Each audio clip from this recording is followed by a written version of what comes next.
Well, you know where we have to start today. Who saw that coming? The governor's office sure didn't. Welcome. It is Eric Erickson here. The phone number is 877-97-ERIC, 877-973-7425. Okay, I lied. We can't actually begin there yet. Why? Rain. There is a lot of rain in the state. Rome is just now in the clear, as is Dalton. The rest of you people, y'all are kind of stuck. Now, for those of you listening on delay, we're at 9:06 in the morning here. But all the way up into the northeast Georgia territories there, the counties, I should say, not territories. Those of you in middle Georgia, you're just getting it. If you're out towards Vidalia, Swainsboro, Sandersville, you'll be getting it. It is a messy, nasty day. And here is the thing you need to know, is that there are multiple waves coming. This is not the only band of storms that is coming. So you'll see it blow through and think, we're done. And then you'll get hit again. Now, okay. Let me play you the audio before we delve into this. I told the governor of Georgia, Brian Kemp, that I disagree strongly with his decision to open certain facilities which are in violation of the Phase 1 guidelines for the incredible people of Georgia. They're incredible people. I love those people. They're great. They've been strong, resolute, but at the same time, he must do what he thinks is right. I want him to do what he thinks is right. But I disagree with him on what he's doing, but I want to let the governors do. Now, if I see something totally egregious, totally out of line, I'll do. But I think spas and beauty salons and tattoo parlors and barbershops in Phase 1, we're going to have Phase 2 very soon, is just too soon. I think it's too soon. Now, interestingly enough, the president's core supporters are the ones who want the state reopened ASAP. The president's core supporters are the ones who think this was all an overreaction to begin with, that we never should have shut down and that we sabotaged the economy. Some of them going so far. In fact, I saw a sign at one of the protests yesterday that people die every day. I don't think that's the prevailing sentiment, but that's certainly there. You've had some people say that they would take one for the team, essentially, just to get the economy reopened. So the president's core supporters are the ones who want the country reopened.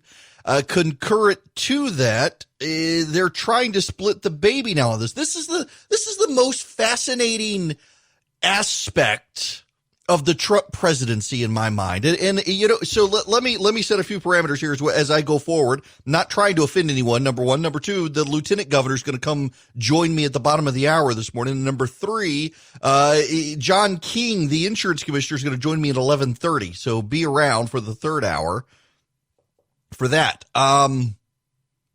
This is the most fascinating aspect of the Trump presidency to me. And it is why so many people say it is a cult of personality. And again, I'm not trying to be insulting. Just bear with me here. Let me explain this to you. There are more often than not in this administration, very much like with Obama and progressives, but more so with this president, just given his speaking style, there are a whole lot of people who support this president who try as they can to never disagree and try to rationalize in some way their accord with what the president says. And we're seeing that in this phenomenon as well, that no one can ever say they disagree. And, you know, I got to say, this puts me out of line with a lot of my friends, and I get in trouble with a number of people on this, because when George W. Bush was president, I was perfectly fine and felt totally comfortable disagreeing with that president. And you know, the president's team would call me at home and try to convince me that I was wrong or that I should be on the team. But I never felt under assault by his supporters. And with this president, if you dare to disagree with him, if you're on the team and you dare to disagree, you can in some way be a heretic. It's a very fascinating dynamic. And part of that, I think, is the insecurity of the position. This president he won fair and square, but he lost the popular vote, and the left has been attempting to deny him legitimacy ever since. And so there is this aspect of circle the wagons, defend the man at all costs. And I get that. I do. But that's not my nature. If I disagree, I tend to speak up. I have spoken up on this Governor Kemp situation, a man I dearly respect, admire, and consider a friend. I think it's too soon to reopen. Notice that in the president's criticisms of Governor Kemp, he's not saying it's too soon to reopen. It's just too soon to reopen these particular businesses. And therein we find the aspect that the president's core supporters are going with, that his supporters want businesses reopened. They want them opened yesterday. They think that small business owners and sole proprietors are being hurt. The governor provides a plan for the sole proprietors to reopen their businesses. And the president's word, no, not those businesses. The governor's right, but the president's right. It's a fascinating way to split the baby on this, that yes, the governor is right, but he picked the wrong businesses. Now, let's explain why the governor picked the businesses he picked.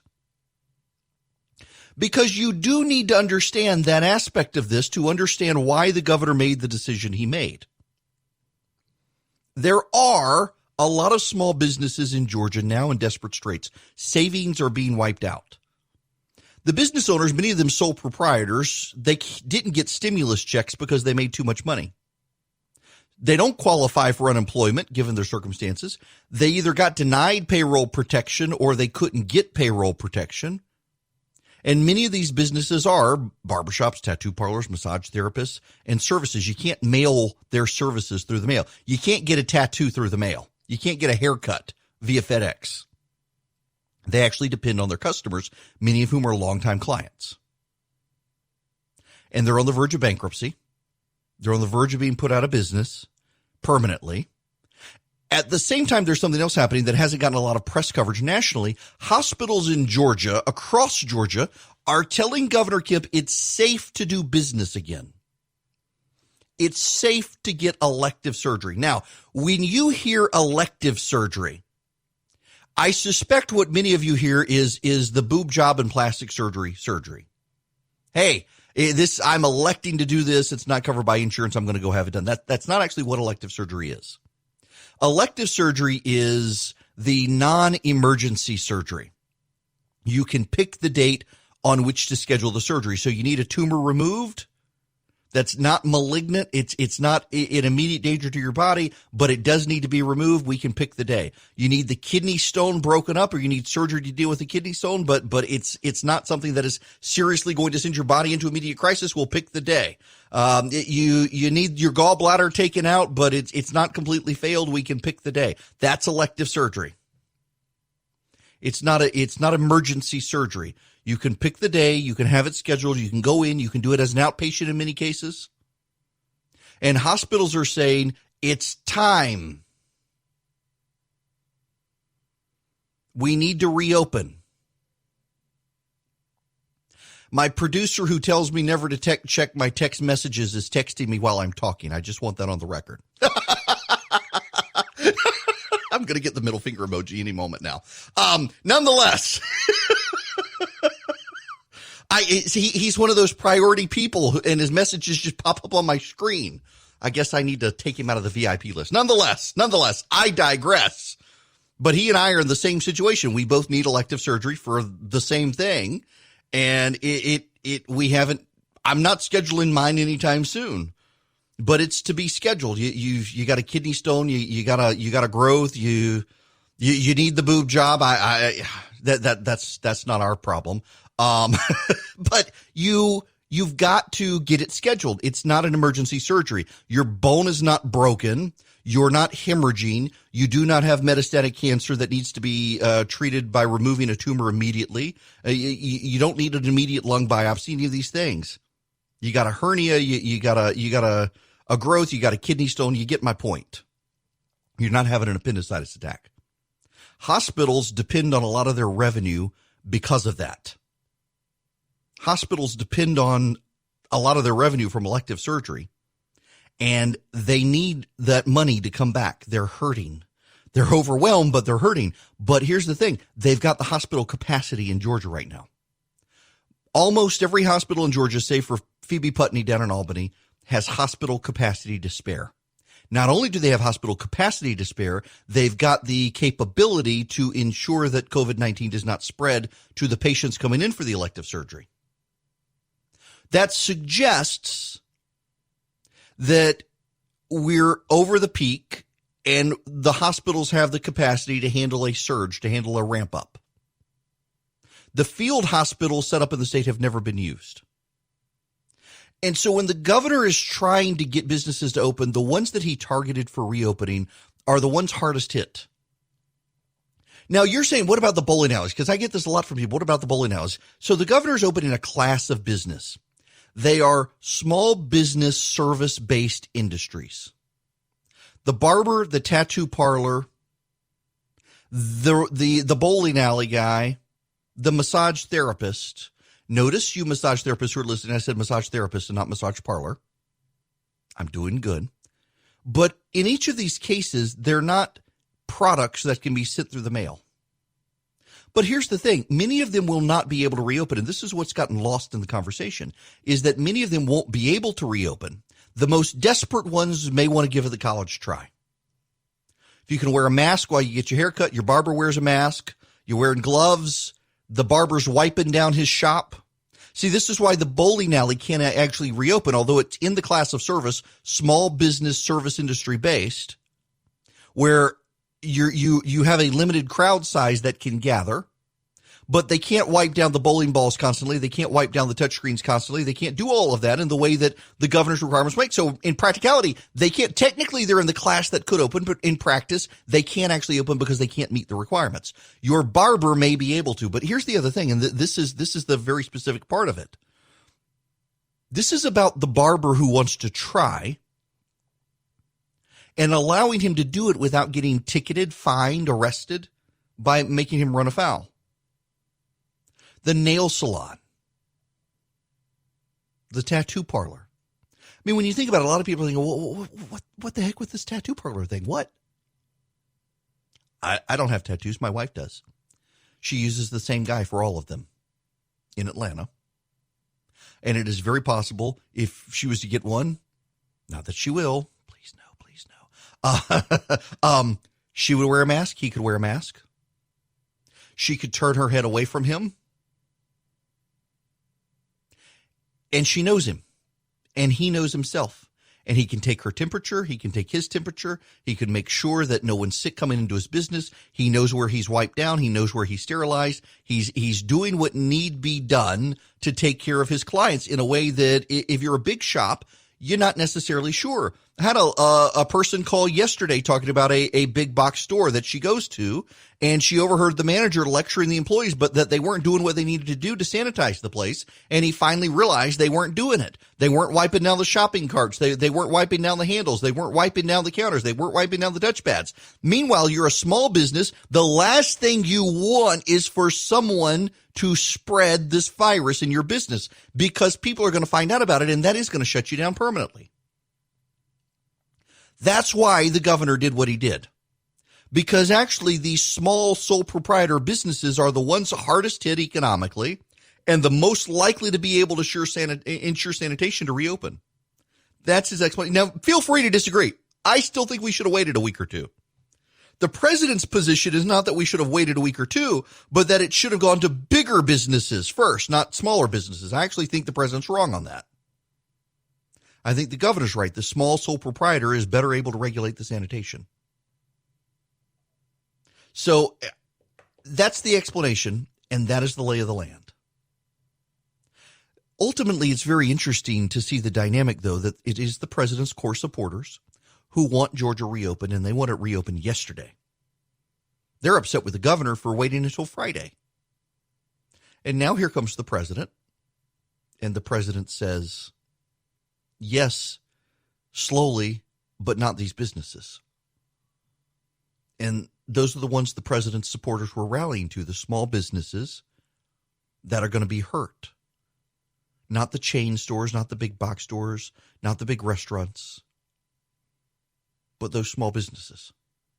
And now that he said this, of course, many of them will change their position because they can't they don't allow themselves to have any distance between themselves and the president's position. So they'll say Brian Kemp was right, but he chose the wrong businesses. When on Monday and Tuesday they were cheering the governor on for picking the right businesses to reopen, people scratched their head about the bowling alley one, but they kind of understood that, those bowling alleys practically under the standards aren't going to be able to reopen. Here's the bottom line, though. We have the hospital capacity in the state. The data has been with the governor. There is one blip today, though. There's a website called rt.live, and you can see the rate of transmission.live. Essentially, RT stands for rate of transmission. If it's below 1, the virus isn't spreading. If it's above 1, the virus can spread. The higher it goes, the faster the virus spreads. Georgia has been below 1. Given some of the late data that's come in, Georgia's gone back above 1. But there is a caveat there. According to the Department of Health, the data that has come in is actually old data, old tests, not current tests. And so it suggests that the rate of transmission is still in decline and RT is still below 1 based on their metrics. That's good if they're right. Man, I gotta play this for you. Or I gotta read this for you. By the way, coming up, bottom of the hour, is the lieutenant governor in the state. But I really, in commercial break, got this email from Sandra. I was shocked when I read your loyalty and viruses this morning. I have listened to President Trump most every day since the whole virus thing stated, she said. I think she meant started. Maybe I missed it, but I have never heard him say one bad word about Governor Kemp. In fact, one of the journalists, in air quotes, or in real quotes, asked him about Governor Kemp's intentions to open some businesses, and he complimented Governor Kemp and said he knew what he was doing, or words to that effect. You did not offer any evidence in your column as to what exactly President said, which would lead you to believe he threw the governor under the bus. I'm much more disappointed in you than the president. How about they had a private phone call that was confirmed in the media by both the White House and the governor's side, where the president signed off on his plan until 24 hours of bad press. And then the president last night said this.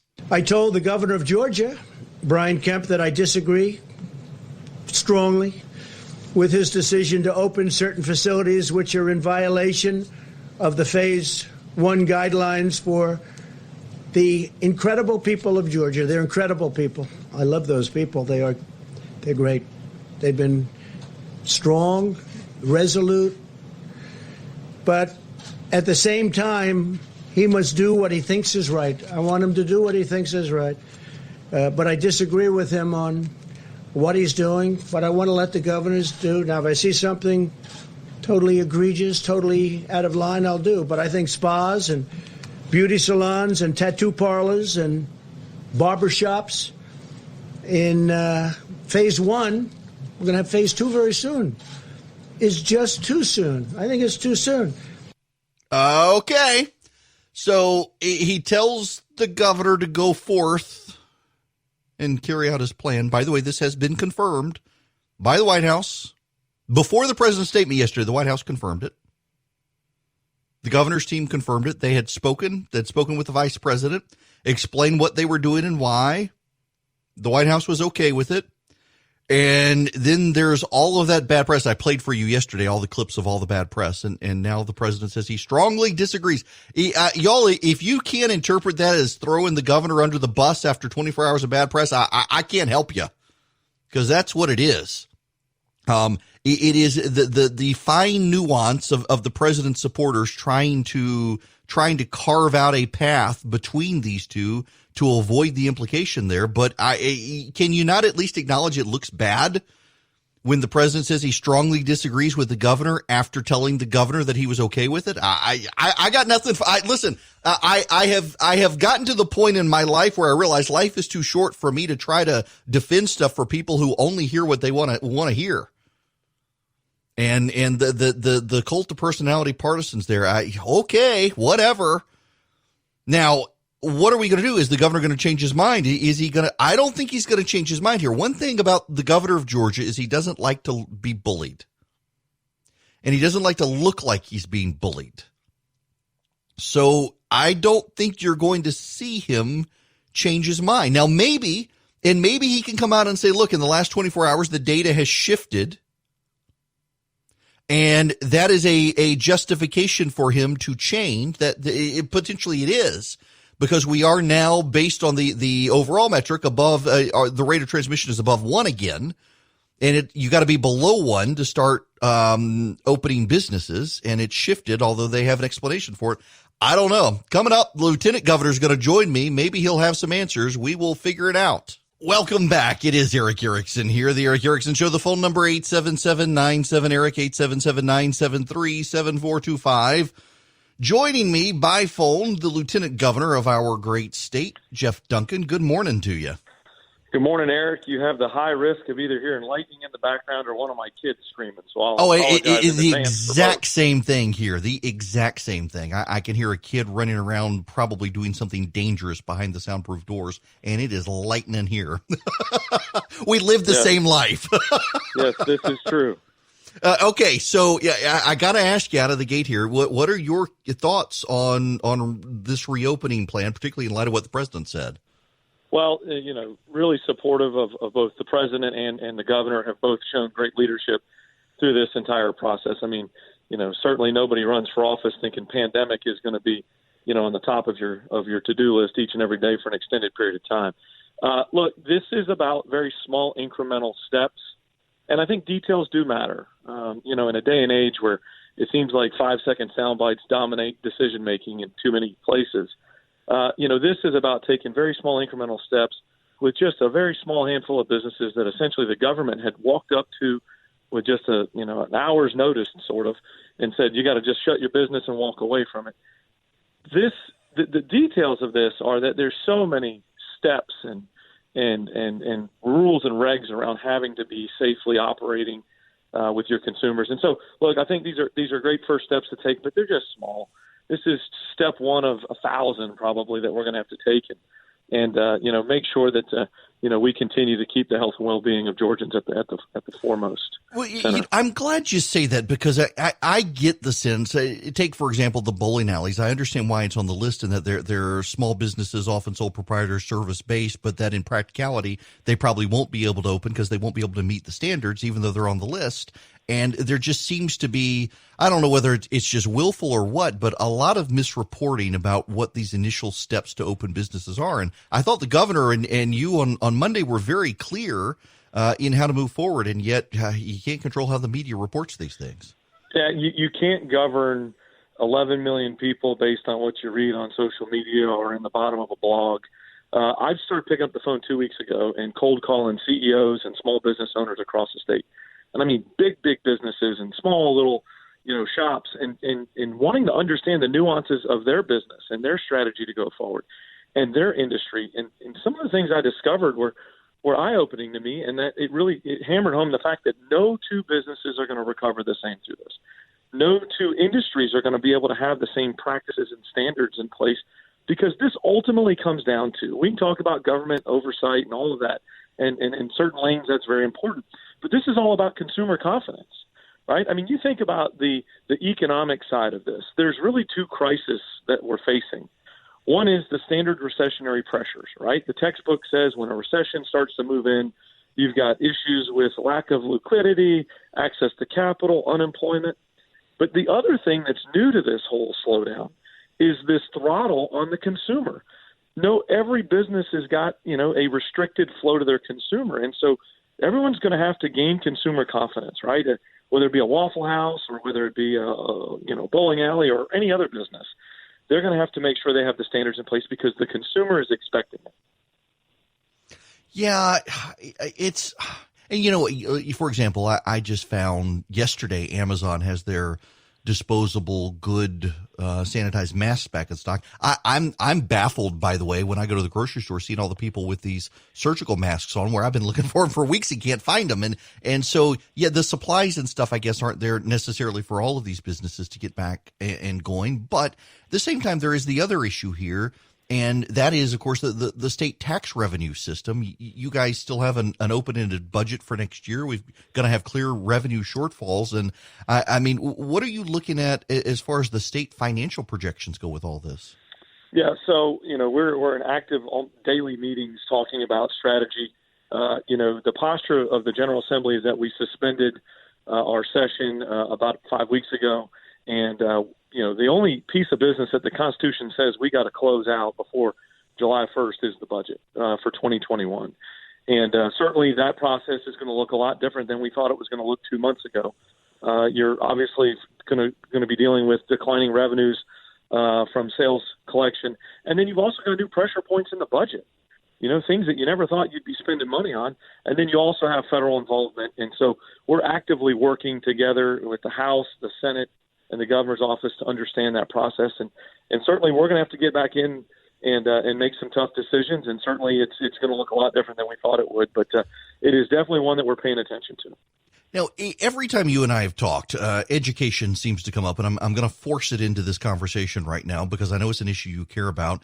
And I continue to hear, particularly in rural parts of the state, kids are suffering more with an education lag because of access to technology and not being able to meet with teachers. And it seems like if this goes on, particularly if the White House is right, we may see a resurgence in the fall, that this could become a real problem where kids in rural areas fall behind more academically than in urban areas. Well, I think you and I have talked about this before, but, we live in Forsyth County. All three of my kids are in public schools, and our online learning tool is just incredible right now. I mean, I've got a high schooler who's going to graduate with basically taking every class online. I've got a middle schooler who's going to go, graduate from 8th grade, and a third grader, and all three are accelerating. And one is because of intentional investment into online, tools and resources. Not every part of the state has made that as a predominant feature of their plan. But yeah, I think looking forward, we're learning a lot of lessons about this, right? Not just education. We're looking at telehealth. I mean, all the metrics that you look at around telehealth are just astronomical at the amount of adoption around normal primary care type stuff. Telecommuting, companies are realizing the importance of and the value and the cost cutting notions around telecommuting. Teleeducation is one of those. Certainly, I feel terrible for a child that has unfortunately had to hit the pause button, not the redirect button, but the pause button on their education, because you think about that child in some sort of tough position, right? Whether it be rural or metro, that education is their greatest lifeline to potentially getting them to accomplish their dreams. It is. And man, I feel bad for the folks in those situations. I mean, where we are in Bibb County, I think the public school system has decided to turn off the academic year May 1st. Meanwhile, my kids are going through till the middle of the month with their teachers every day, but then they can't. It's a private school situation. They got Zoom. They've got access to technology. And it seems like it's going to increase the gaps there. And there's a business gap as well. And I know that you have been spending a lot of time talking to CEOs and businesses around. We talked a little bit small businesses, but some of the bigger corporations in the state. I had on the CEO of Waffle House the other day, who seems very supportive of the plan and getting the state back to business as best we can. What are you hearing from some of the bigger corporations in the state as to their views on moving forward? Well, I'm staring at this executive summary that I pulled together for the governor and sent to him. With my conversations from some of these just incredibly large global organizations, and Joe Rogers, you mentioned him, CEO of Waffle House. I mean, he had one of the most impactful conversations with me last week when he said, "Jeff, just give me the list of rules and regs. I don't care how tough they are, just give them to me, and I promise you we'll be great at executing on them because our livelihoods depend on it." And Joe wasn't talking about his livelihood; he was talking about the tens of thousands of folks that work for him. And the single mom who's worried about putting food on the table, or the couple that's worried about the mortgage, or you name this scenario. That's what private sector and I believe one of the greatest fruits from this is going to be innovation. Right? I'm an optimist by nature, and for me, I think there is going to be some positives that come out of this. And innovation from the private sector is going to be huge, and they're going to have to dig deep to maintain customers' level of expectations, and Joe and a number of the other CEOs. But to hear them dissect this is fascinating because one CEO talked about access to childcare, right? Runs a huge global organization, and said one of the issues they're going to face here in this country is when it is time to go back to work. That maybe if the kids aren't going back to school yet, or there's some sort of not an overlap, then, what do? Well, that's a challenge that we got to figure out, or we at least got to communicate. It's funny you should say that. That's been the number one concern I've heard from people is that they're ready to go back to work and their companies are starting to look and see, and they don't think their daycare is going to be open, so they're not going to be able to go back to work unless they take their kid to work, which they don't want to do. Yeah, there's so many unintended, and I hate to even use the word unintended because none of this was intended, but right. Ancillary issues that arise out of this. I mean, just think about foster care. Think about if you're a kid who's 20 years old today and tomorrow you're 21. And the law says when you turn 21, the state is no longer your parent and you're on your own. And you got the clothes on your back and whatever you can carry in the bag out the door. I mean, these are complete unintended consequences. Think about our healthcare system in general right now. One of the most important things I think that the governor announced on Monday was returning what I call liquidity to the healthcare system. We're now going to allow and encourage hospitals and providers that have surplus capacity to start once again performing elective procedures, right? Things like, mammograms and MRIs and knee surgeries and things of that nature that we need to make sure. And think about the threefold. One is people need it for their health. Two is it's a massive part of our local communities' economies. And three, it gains the trust of people. If one of my friends is a doctor and he tells me he's going back to work, I'm just going to believe his medical opinion that they feel like there's a high level of ability to control and continue to flatten and deflect the curve.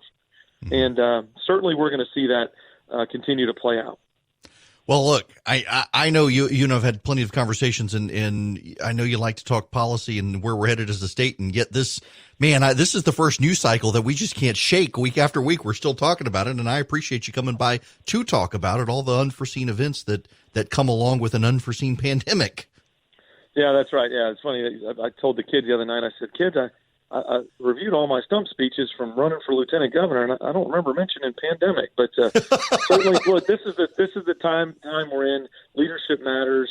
Understanding the data, understanding the trajectories is extremely important, and proud of the work we're doing. Well, I appreciate all the work you're doing. I really do, and I will leave it there with you. Thank you very much for stopping by. I'll let you go back to the thunderstorm. Yes, sir. Have a great day.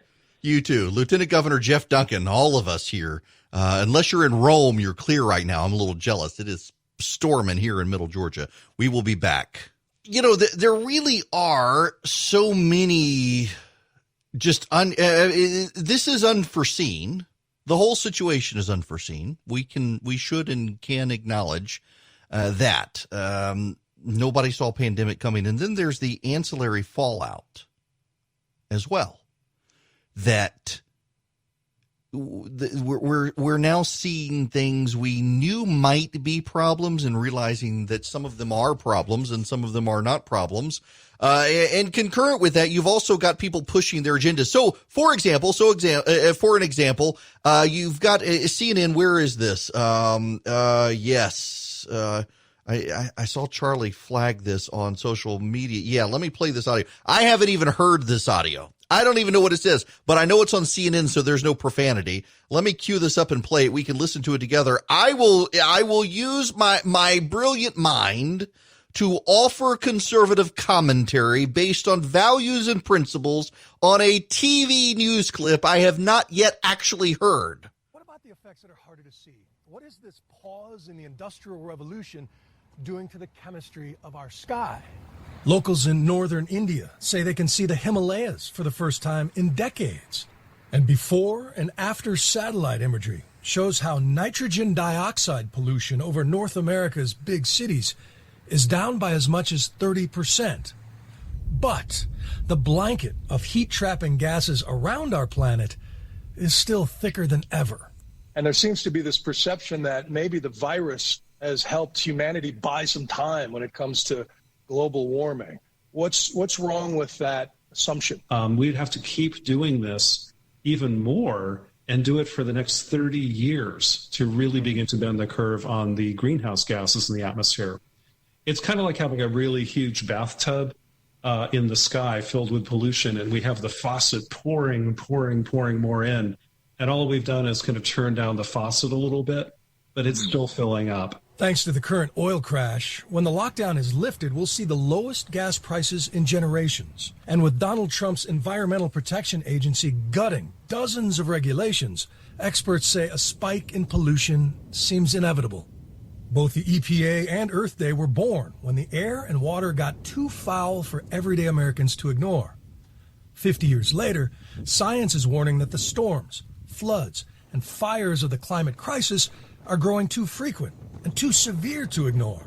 Saving what's left will take everyday folk everywhere, deciding that their planet deserves more than one minor holiday like a dead president, deciding that to save life as we know it, every day should be Earth Day. Virologists for years tried to warn us that an invisible enemy would come out of the jungles if we just kept cutting all of them down.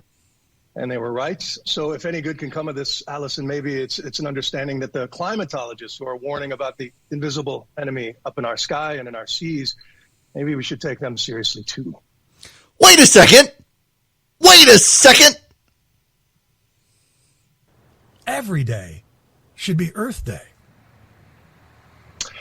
Virologists for years tried to warn us that an invisible enemy would come out of the jungles if we just kept cutting all of them down. What? Hang on. What evidence is there that deforestation caused the coronavirus? I thought CNN was in favor of science. What? There's no evidence of this. Is this a way to deflect from it being called the Wuhan virus? What? It didn't come from the wet market. It didn't come from the Wuhan lab. It came from deforestation. Oh my, this is a cult. But wait, hang on a second. There's one more clip. There's one more. I am shocked that my producer missed this part. Wait. Let's go. Listen. Of the climate crisis are growing too frequent and too severe to ignore. Saving what's left will take everyday folk everywhere, deciding that their planet deserves more than one minor holiday like a dead president. One minor holiday like a dead president? What the heck is this? Deciding that to save life as we know it, every day should be Earth Day. What?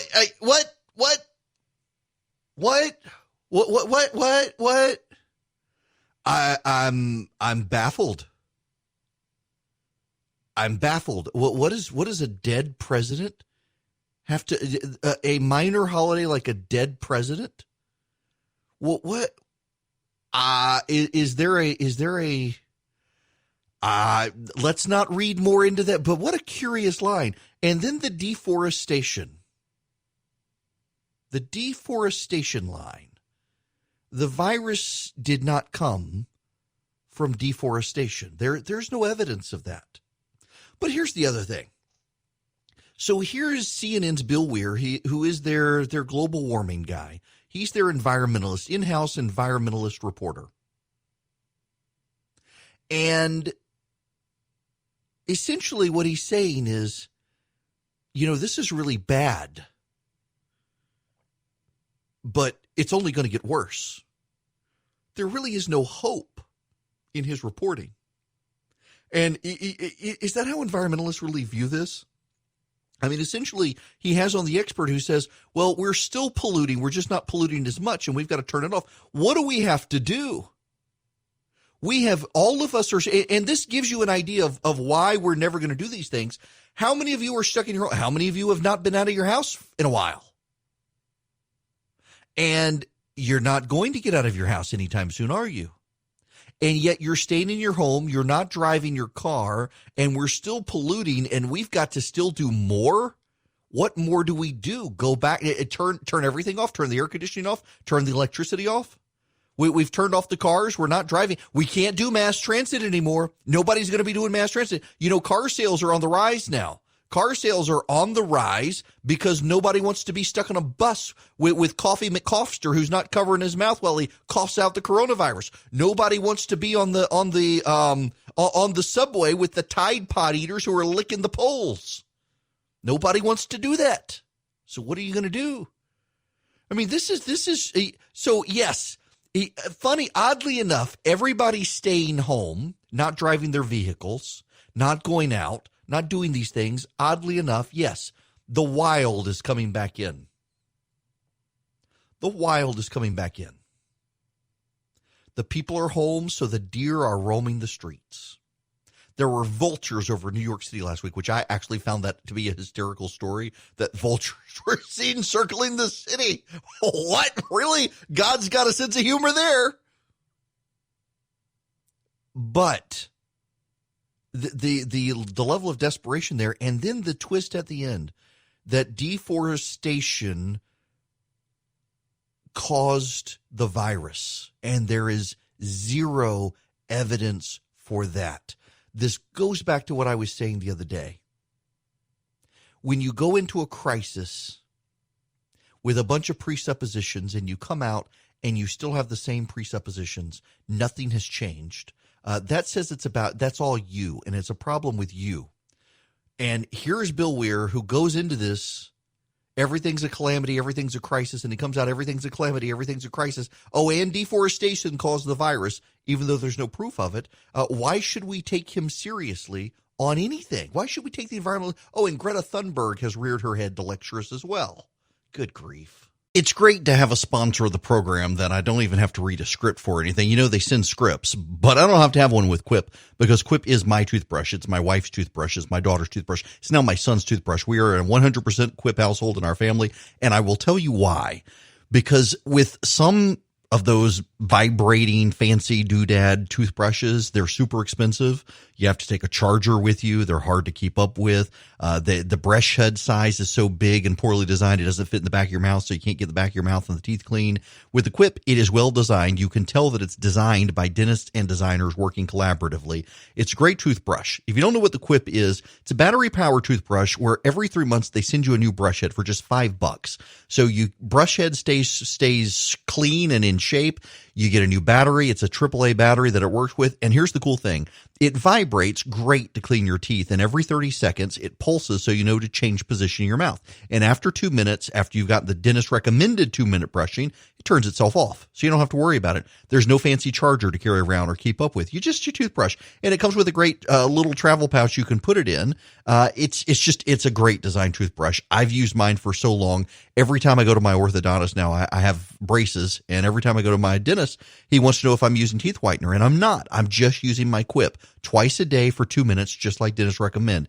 It is fantastic. It is such a great design. Listen, this sponsor, Live Read, is taking longer than it should because I actually do really like my Quip toothbrush. It is the best toothbrush I've ever had, and I hope you'll agree. You can go to getquip.com/Erickson right now and get your first brush head refill pack for free with your Quip. That's right. Your first brush head refill pack is free if you go to getquip.com/Erickson. It's GetQuip.com/Erickson. It is the Good Habits Company, and it is a great toothbrush. Welcome. It is Eric Erickson here, the Eric Erickson Show. At the bottom of the hour, John King, the insurance commissioner, is going to join me. I said in the first hour it was going to be the third hour. It's the second hour. I misread my own calendar. This hour of the program brought to you by First Liberty of Georgia. If you've got if you need to get into the payroll protection program, folks, seriously, go to First Liberty of Georgia. Their website, firstlibertyga.com, firstlibertyga.com. They can get you in. It doesn't matter. You don't have to be from Georgia, but they're a small lending institution here in Georgia. They're building and loan, and they are taking care of people. I've been referring a lot of people to them. They wanted to step up and sponsor the program. They're friends of mine. You may know the Frost if you're active in Georgia politics. Brant Frost, the fifth, is the vice chairman of the state Republican Party. Good Christian family, active in politics. I love them dearly. They're just good friends of mine, and I appreciate their sponsorship of the show. And also, they are providing a great service as the payroll protection program is getting refunded. I shouldn't say refunded. It is getting funded additionally, and you'll be able to apply. Get your application and go to firstlibertyga.com. Regarding that, I got to tell you, there's data out of Denmark that what the Danish government decided to do, instead of doing a little piecemeal programs like our government is doing, is they just stepped up and said, we're going to cover 75% of the cost of your payroll businesses. And they're going to pay the employees 75%. And what our government has done is these piecemeal programs. We're going to bail out this industry. Now we're going to bail out this industry. The lobbyists have come for this industry. Let's bail them out too. Now let's fund the payroll protection program, and we're going to give banks a cut of the money if they do it, as opposed to the government just stepping up and helping everybody. And we're seeing a lot of waste, fraud, abuse, greed, graft, corruption in our process that the Danes aren't seeing, because the Danish government just basically stepped up and said, hey, we're just going to do this. We're going to cover for 2.5 months. We're going to cover the payroll of all your employees for all the companies that are Danish companies. Big or small, they're not going to pick winners or losers. They're just going to do it. And ultimately, they will spend in per capita terms what we're going to spend doing this piecemeal approach, and they're spending it more efficiently. And what they did is they did retroactive based on pay, so you can't suddenly give your employees big pay raises and have the Danish government cover it. They looked backwards several months and did it that way. We should have done something like that, but we didn't. And there's a fundamental flaw there. And that's going to cause us, I think, to more slowly rebound out of this than otherwise. And that's part of the problem. We don't really have any strong leadership in this country at that level to be able to steamroll through over this stuff. And now you've got the Democrats and Republicans in Washington fighting over state bailouts. The Democrats want state bailouts. And Mitch McConnell says, nope, not going to do it. Doesn't want to do it. He wants the states to, if they're bankrupt, file bankruptcy. And you need to understand why he's doing this. He's right, actually. Because a lot of states took a lot of gambles on a lot of pension plans in their states. And they assumed that the government would bail them out if something happened. Something has happened called COVID-19. And now they want a government bailout. And McConnell's point is that they shouldn't get a bailout because they were too risky to begin with. They were too risky. And because they were so risky, they made a lot of bad bets, and now it's come back to bite them.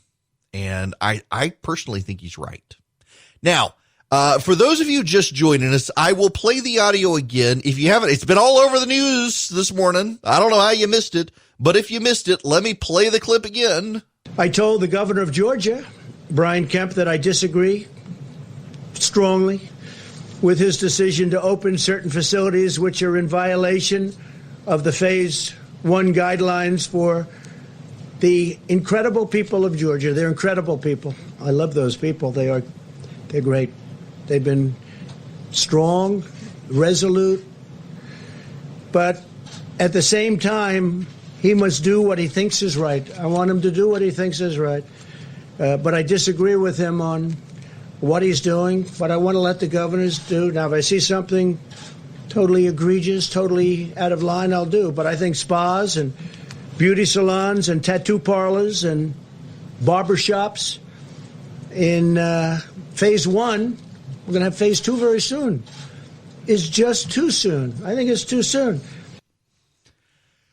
You can say that's not the president throwing the governor under the bus. You can say that, but considering they had a private call and the president was good with the plan and only said that after public pressure mounted and major media criticism came, it sounds to me like he threw him under the bus. Now, I know there are a lot of people trying to say no, trying to keep harmony, trying to rationalize, but I'm so over trying to rationalize and reconcile stuff. I'm just calling it like I see it. Feel free to disagree with me. That's fine. You're not going to hurt my opinion. But when you have a private call with the president and he says he's good with it, and then publicly says I strongly disagree and told him so, that's not good. Now, there are a lot of you out there who have concerns on this, and we got open phone lines here. I would actually be curious to hear your take on this. I'd be curious to hear your opinions, and you are more than welcome to call in 877-97-ERIC, 877-973-7425. Now, call in if you want. It's okay. I want to move to something else, though, a different government official. Have you heard the interview between Anderson Cooper and the mayor of Las Vegas? Mayor Goodman in Las Vegas. This woman is a piece of work. I want to play for you some of this interview. I just want to put up for our viewers. This is a restaurant. Anderson, you are tough. No, I'm not We're talking. back to China. This isn't China. Yeah. This is Las Vegas, Nevada. Wow. Okay, that's really ignorant. This is a restaurant, and the yellow circle. That's an ignorant statement. That's a restaurant, and yes, it's in China, but there are human beings too. That yellow is a person who is asymptomatic and infected. And all those other red circles are other diners who that one diner passed the virus to. All those other people became infected in a restaurant that had air conditioning, and they believe it was the air conditioning which helped the virus spread to all those other people. You remember the Legionnaire's disease in 1976 in Philadelphia came all through the air conditioning. You don't remember because you're younger. I do remember. Typhoid Mary, who I think passed away, well, anyway, during the late 30s, rode the buses, was a cook, and she was asymptomatic, and she spreaded a fear of getting typhoid, and she never showed a sign of it. And she lived most of her life quarantined. The reality was, I think 58 people passed away from typhoid.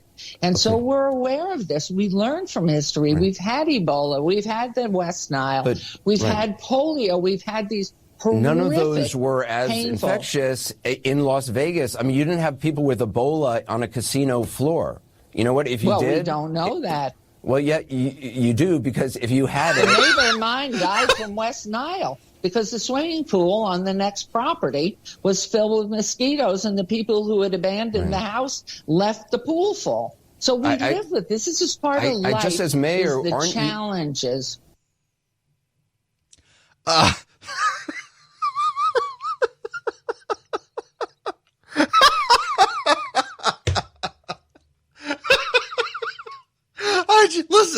Listen. I know. I would consider Anderson Cooper a friend. I have been on TV with him. I have left him baffled before with some of my statements. I have flustered him. I never encountered an Anderson Cooper interview like this before.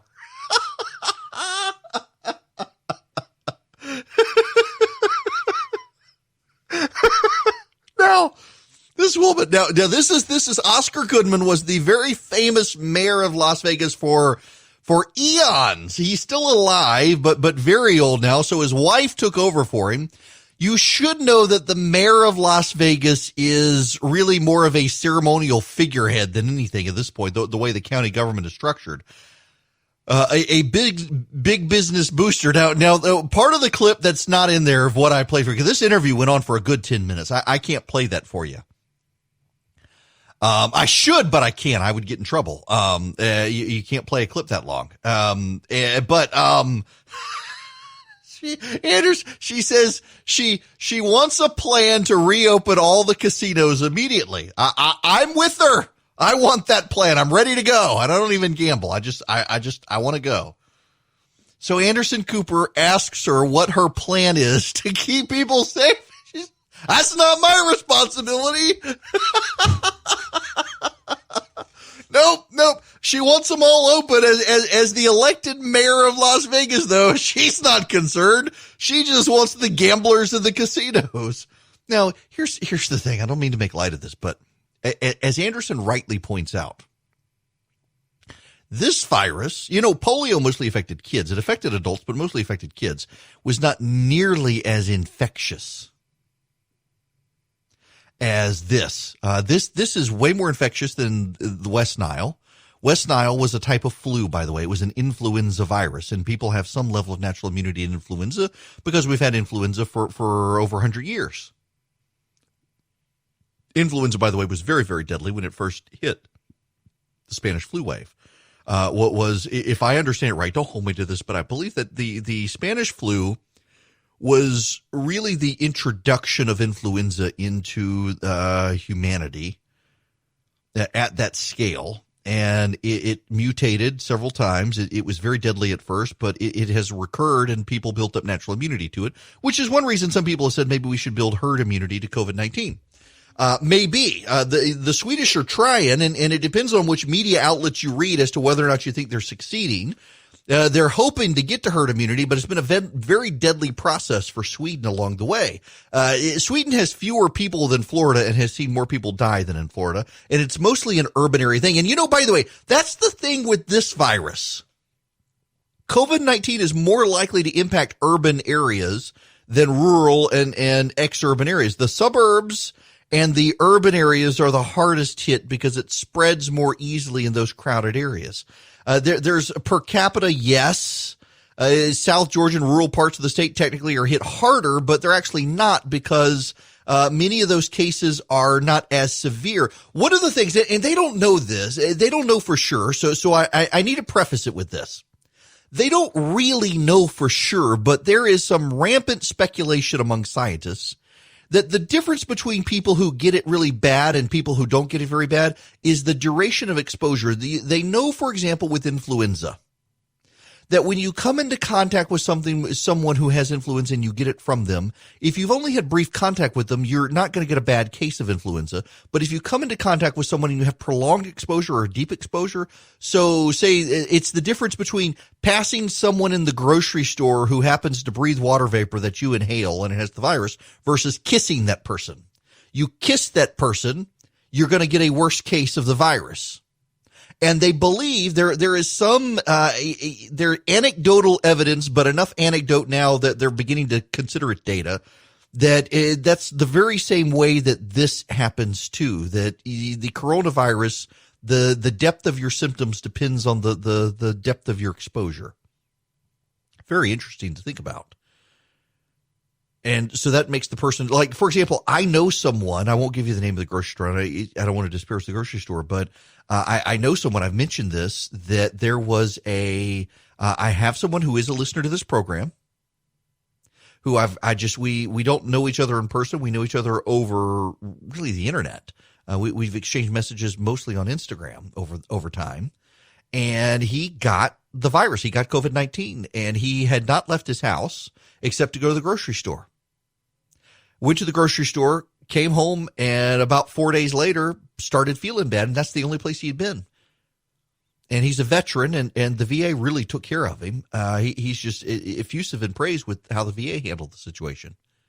But he's on the mend already, but was brutally sick for about a week and still exhausted, but on the mend. And I know more than one person who's gotten this virus in similar circumstances that in passing contact, they got a mild case. And I know a couple of people, one of whom actually was in ICU. And I know a couple of people now who have died of the virus. One, a longtime family friend of ours, I haven't seen him in years. He's a friend of my parents, got the virus and died. And then I know a couple other people who died as well from it. I know a couple of people who were in ICU with it. And then I know a number of people who got it and were just home. And at first thought they had the flu, but then decided it must be this. And sure enough, not all of them got tested for it, but their doctors decided they had it. But several of them did get tested for it, and they had it. And it all really depends on the depth of exposure. It seems, again, don't hold me to that, but there's more and more speculation on that from scientists. And, there are these weird symptoms cropping up too, like 40% of people, their blood overly clots. And so now they're thinking they need to start giving people preemptively blood thinner because they're seeing, particularly in the Atlanta area, the strain of the virus, the mutation of the virus that is spreading in the Atlanta area, people are seeing blood clots from it. It is a weird virus. There's still so much we don't understand, which all gets back to why they wanted people to shelter in place. They didn't want hospitals to be overwhelmed. They needed to stop the community spread. They didn't need hospitals to be overwhelmed. And there's still so much about the virus we don't know. Is it right to reopen the state, though? Coming up at the bottom of the hour, I want to talk to John King. He is the insurance commissioner. He's been going around the country setting up field hospitals, helping be in charge of the supply chain and the like. Great guy. Looking forward to talking to him. Hope you'll be with me. Coming up, though, when we come back, what do we have? Oh, yes. YouTube censorship. We should discuss that. I have too many windows open on my screen during commercial break. I just got an email from Coliseum Health Systems, which is typically where I go to the hospital. Man, so I'm I guess I don't know that I still am in a high risk category because I had clots in my lungs several years ago, and they did some damage to my lungs. Still have a couple. And Coliseum is typically where I go. We have in Macon, honest to goodness, I kid you not, a couple of years ago was having problems and went to the ER, not at Coliseum or any of the Coliseum hospitals. Those of you who know, went to the ER, and I sat there for 3 hours. Pain in my chest, struggling to breathe, and my blood oxygen level was at 92%. So they put me in a chair, said someone would see me 3 hours later. Wound up going to Coliseum, had more clots in my lungs. Thankfully, they were able to take care of me. I've never gone to the other place. So they are sending out an email saying that they are open for business in their ER. Don't be afraid to come to the ER. They're screening people at the door, but they know how to handle it. And don't stay home when you have a serious situation, that you should come to the ER. So know that. And I'm hearing this from hospitals around the state of Georgia. Now, one of the interesting things, there are a number of EMTs, firefighters, and others around the state who listen to this program, and doctors and emergency room doctors. There are a number of emergency room doctors. I feel like I could go to any ER in the state and they would know who I am and like me, thank goodness, because they listen to the program. But I'm hearing from a bunch of them that the number of at-home deaths in the state of Georgia has spiked, and that hasn't gotten a ton of media coverage. And I was hesitant at first to really talk about it because it was so anecdotal. It was just from a couple of friends of mine who are EMTs and what they're seeing. But now I've heard from every part of the state, from the Waycross area to Savannah to Augusta to Macon to Rome to Valdosta to Columbus, you name it. I'm hearing people, particularly in Albany as well, the people are too scared to go to the hospital. So they're staying home. They've got a ruptured appendix or they're having a heart attack or a stroke or something. They don't want to go to the hospital. Their family don't want to take them to the hospital. They assume they'll be okay and they die. But also the number of people with flu-like illnesses who are at home dying, which is really something. And those are the suspected COVID cases. And some of those I think will wind up being tested post-mortem if they can to find out. But man, that's something. Go to the hospital now. The hospitals are saying come. They've got the capacity. I mean, they want to get back to elective surgery. Got a hernia? You can go get it taken care of now. The hospitals are saying so. They'll keep you safe and be able to take care of it. That's another issue to talk to the insurance commissioner of the state of Georgia, John King. When we come back, I'm going to talk to him. He's an interesting case study in this, in that he's gone around the nation now helping build the field hospitals from New Orleans to New Jersey to back in Atlanta, helping the capacity, the build-outs, overseeing management of the supply chain.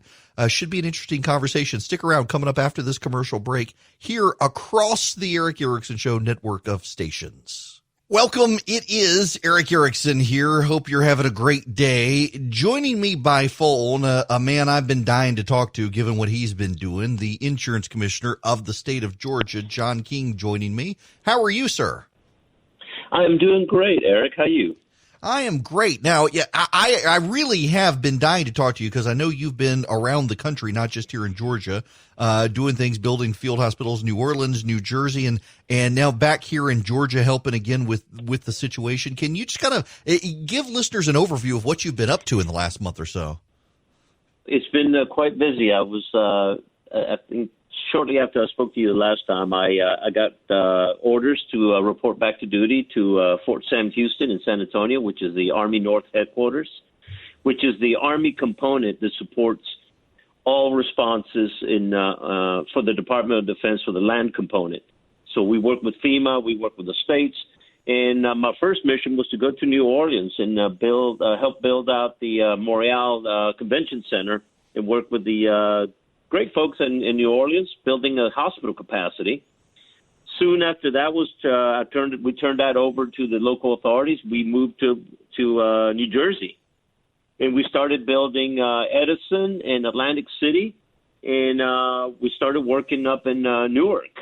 So I've spent a lot of time going up and down the highways of the great state of New Jersey. Well, you say great state of New Jersey. I hear quotes around the word great. That is, you're correct. Yeah, yes. Now, let me ask you, though, your experience on the ground. Can you relate, if you wouldn't mind, how you're seeing the virus impacting these states? What the challenge initially is getting good, clear modeling information, but then balancing out with the reality of the ground, of where the hotspots are, where is the bed capacity, where is the ICU capacity in the states. And what we did is we started building all these temporary hospitals, and we realized pretty quickly that model was just not making a difference on the ground. So what we started in switched very dynamically, very quickly. We realized not to start, continue building these facilities and then we started putting military medical staff right into hospitals. We did that at University Hospital in Newark, and that is turning the tide a lot more effectively. If I know, Eric, you look at the capacity. But if you look at what actually is being used of all this capacity we built, it's really not being used a great deal. I mean, well, I wanted to ask you about that. Yeah, go ahead.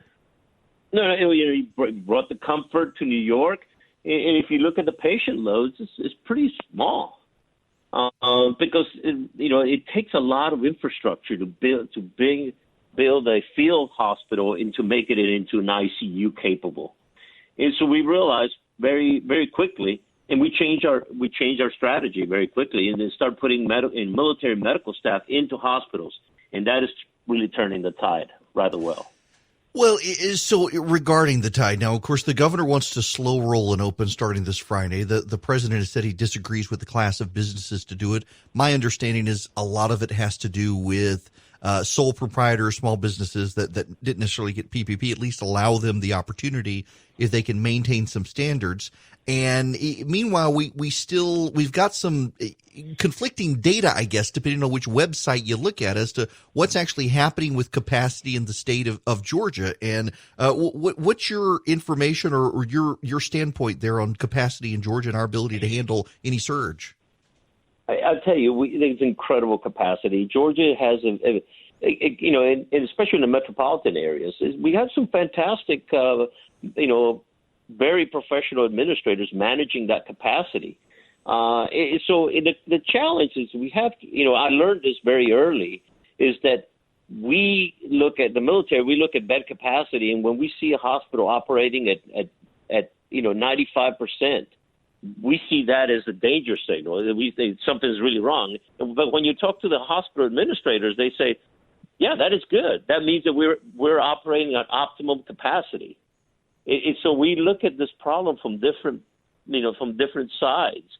And so once we realized that was going on, once we, hospitals started deferring, in non-emergency surgeries, opening up additional rooms in hospitals.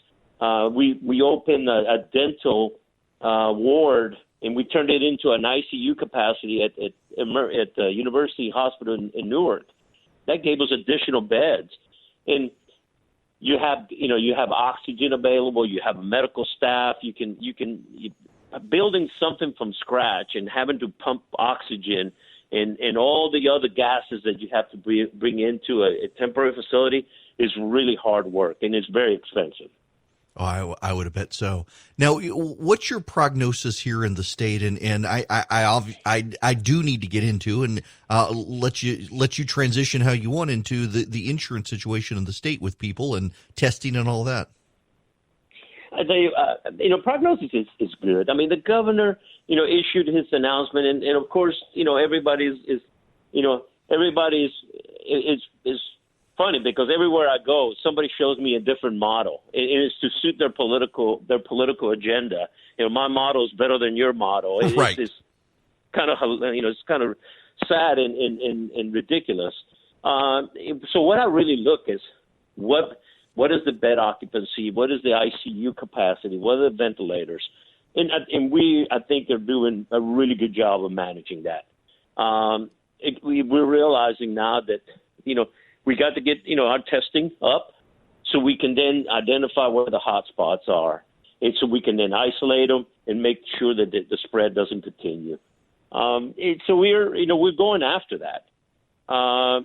So I think the prognosis is good. I mean, the governor, I've seen several governors that went very draconian, and then that's what the people are challenging. We are, we live in a wonderful country. We have a Bill of Rights that guarantee a Bill of Rights doesn't get suspended because of pandemic. Right. And so there's no provision for, in people's idea that, oh, yes, we need to lock everybody down. It probably works really well in North Korea and maybe parts of China, but it just doesn't work well for our society. And so I think that, and the governor was very clear. He didn't ask us to suspend our common sense. He says, look, take prudent, responses. We're going to remove the threat of the government, but please still continue using your common sense. Right. Yeah, and I always worry about some who don't, but it does seem like, in fact, I saw some data that only about 20% of people changed their behavior because of the shelter-in-place order, because most people already knew they needed to curtail what they were doing outside and how they were going about. So what, from your standpoint as insurance commissioner now, what's keeping you occupied related to the virus as insurance commissioner? What really is what I'm working on is how do we start opening up slowly, prudently? How do we roll back some of the provisions that we made for our industry that we regulate, and how do we protect consumers to make sure that they're in a position where they're not going to get burned? And obviously, there's a lot of people who have been damaged economically, and so we have to start really thinking very clearly and communicating very clearly with the industry, and how do we ramp ourselves out of this crisis back into normal.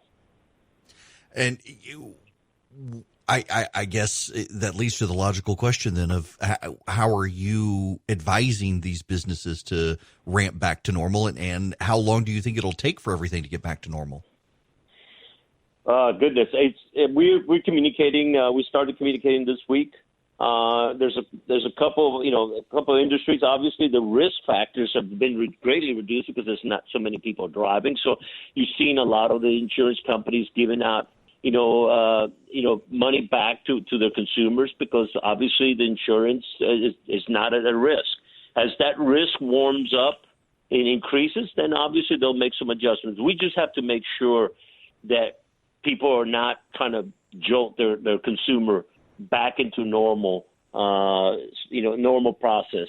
So we're being very, very careful. And it's going to take, I think, as a minimum 6 months. It as a minimum. But we're going to have to really do some real detailed analysis and a lot of conversations, and we'll adjust it. As all the models have asked us, there's not a whole lot of playbook on how do you restart an economy that's been put on stop. Well, and I'm noticing it seems to be that all the non-essential people were causing all the traffic problems in Atlanta, because there really haven't been any since the non-essential people stayed home. That is true. Well, listen, Commissioner King, thank you very much for stopping by. And really, let me just thank you on behalf of the listeners. I know we no one saw pandemic coming, and you have just been at the forefront traveling between states with your role in the military and then here in Georgia. Thank you so much for all the work that you've done. Thank you, Eric. I appreciate it. It's an absolute pleasure to be able to serve this nation that we all love. Thank you. Commissioner John King, calling in from Atlanta. He really has been New Orleans, San Antonio, New Jersey, back to Atlanta, been setting up field hospitals, been corralling the resources for the state, helping keep the supply chain open in the state, managing insurance issues in the state. And he's an appointee. He was not elected. Given the Jim Beck situation, where he has had to step aside, King was appointed by the governor to fill that role. And think about this just for a moment. Just think about Georgia politics in general for a moment here, because we are a Georgia show. Kelly Loeffler, appointed to the Senate in January, with Johnny Isakson stepping aside. John King appointed into the insurance commissioner's office. And they've both been very competent at what they've done. Now, I want to get into the Loeffler-Collins race because there's a lot of polling out there that's bad for Loeffler. But generally speaking, her time in the Senate, the things she's done behind the scenes, particularly given her financial expertise and her business expertise, has actually come in very handy behind the scenes in the Senate. She was one of the first people the president reached out to and put on this committee to look at reopening the country. And then John King as well. And this is all, I think, a credit to Governor Kemp actually trying to find competent people to fill positions. There were a lot of people who looked at John King as the police chief in Doraville. What on earth makes him qualified to be insurance commissioner? And you know, the insurance commissioner is also the fire chief and a bunch of other stuff. And he turns out to be the man we needed. And he's not just the man that we needed. He was the man that Louisiana needed, the man that New Jersey needed, the man that Texas needed. When Texas needs a Georgian, you know there's something going on there. And so I commend him and also the governor for such a good appointment of John King to be the insurance commissioner of the state.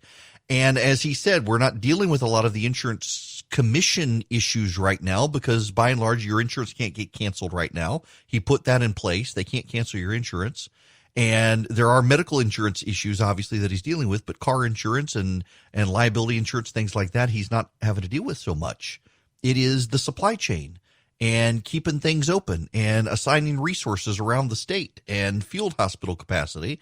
And pay attention to the thing that he noted is that one of the things they had to learn is that 95% hospital capacity from the state standpoint was bad. From the hospital standpoint, it was good.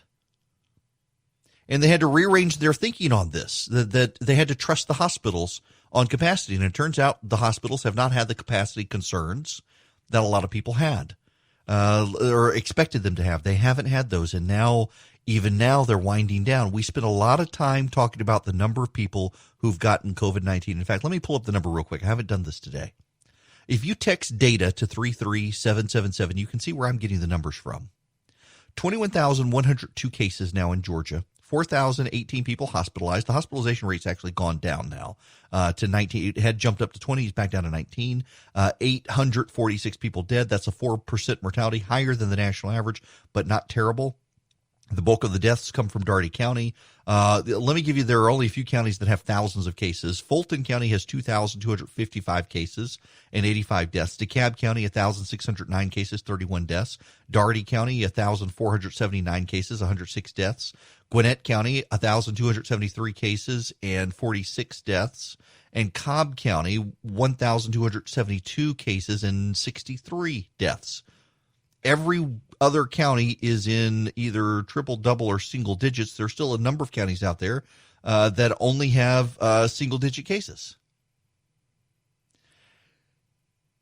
The hospital capacity issue was the thing that scared everyone when you've got a 20% hospitalization rate. But we haven't actually been yet impacted at that level, the capacity level. The hospitals say it's manageable. We have field hospitals set up as needed if there is a surge, and we're not seeing the surge that people were expecting. And there is concern with the governor reopening the state. Will we see that? They seem to think that it's manageable. And now the insurance commissioner himself says he thinks it's manageable. We got the capacity. So a slow rolling reopen seems like it might work. The phone number here, I'm curious on your thoughts on all this. 877-97-ERIC, 877-973-7425. If you want to see the state data here in Georgia, text the word data to 33777. Text the word data to 33777, and you'll be able to see the real-time data. I want to play this clip out of YouTube. I am increasingly suspicious of Google.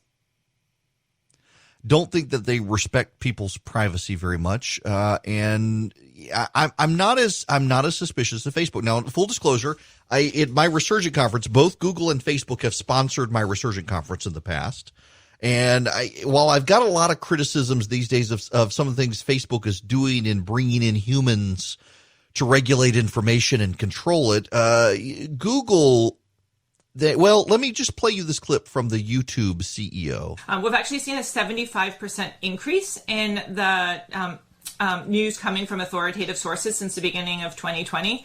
So we've seen a lot of demand there. But then we also... What does that mean? That means an increase in video views for those? Yeah. And so we talk about that as raising authoritative information. But then we also talk about removing information that is problematic. Of course, anything that is medically unsubstantiated. So people saying like, take vitamin C, take turmeric, like those all will cure you. Those are the examples of things that would be a violation of our policy. Anything that would go against World Health Organization recommendations would be a violation of our policy. And so remove is another really important part of our policy. So they're removing people who might disagree with information from the World Health Organization.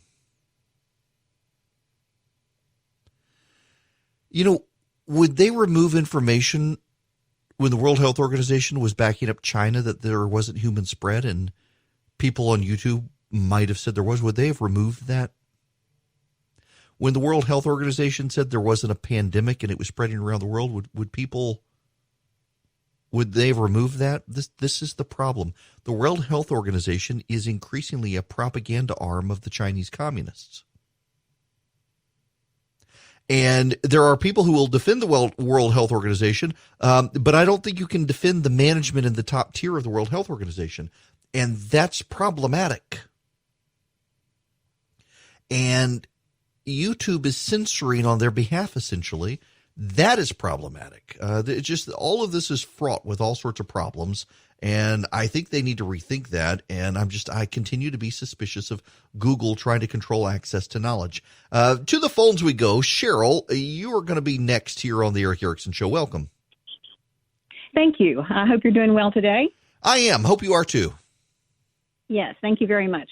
A thought struck me, and I wondered about who have we thought about who these business owners of barbershops and nail salons are in the city of Atlanta.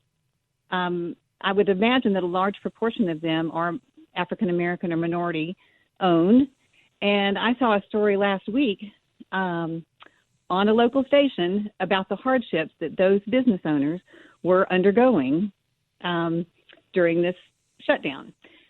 So is Keisha Lance Bottoms and Stacey Abrams and the bishop of the AME churches who are saying that Brian Kemp is wanting to cause more harm to the African American and minority communities by opening up the government, are they saying then that these business owners who have completed occupational licensing, business licensing, payroll, inventory, orders, advertising, marketing, lease and rental agreements, and are not competent and intelligent enough to know when it's right to open their businesses? I gotta let you go there on that point. I want to answer this when we come back. We got a hard break coming up, but we need to talk about that on the other side. Thank you for raising the issue, Cheryl. It's great to have a sponsor of the program that I don't even have to read a script for or anything. They send scripts, but I don't have to have one with Quip because Quip is my toothbrush. It's my wife's toothbrush. It's my daughter's toothbrush. It's now my son's toothbrush. We are a 100% Quip household in our family, and I will tell you why. Because with some of those vibrating fancy doodad toothbrushes, they're super expensive. You have to take a charger with you. They're hard to keep up with. The brush head size is so big and poorly designed, it doesn't fit in the back of your mouth, so you can't get the back of your mouth and the teeth clean. With the Quip, it is well designed. You can tell that it's designed by dentists and designers working collaboratively. It's a great toothbrush. If you don't know what the Quip is, it's a battery-powered toothbrush where every 3 months they send you a new brush head for just $5. So your brush head stays clean and in shape. You get a new battery. It's a AAA battery that it works with. And here's the cool thing. It vibrates great to clean your teeth. And every 30 seconds, it pulses so you know to change position in your mouth. And after 2 minutes, after you've got the dentist recommended 2-minute brushing, it turns itself off. So you don't have to worry about it. There's no fancy charger to carry around or keep up with. Your toothbrush. And it comes with a great little travel pouch you can put it in. It's a great design toothbrush. I've used mine for so long. Every time I go to my orthodontist now, I have braces. And every time I go to my dentist, he wants to know if I'm using teeth whitener. And I'm not. I'm just using my Quip twice a day for 2 minutes, just like dentists recommend.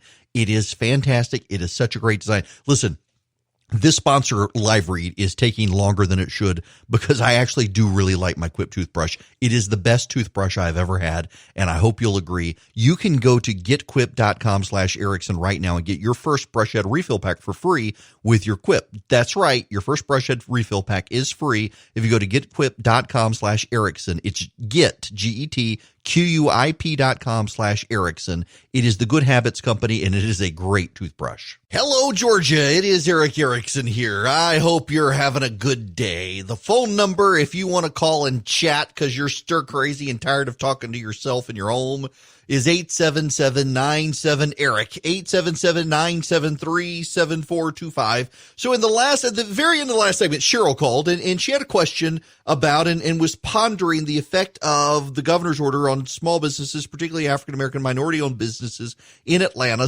Stacey Abrams, very critical of him. Keisha Lance Bottoms, the mayor of Atlanta, has been very civil with the governor until this. She is not a fan of this and has been pretty openly critical of him doing this.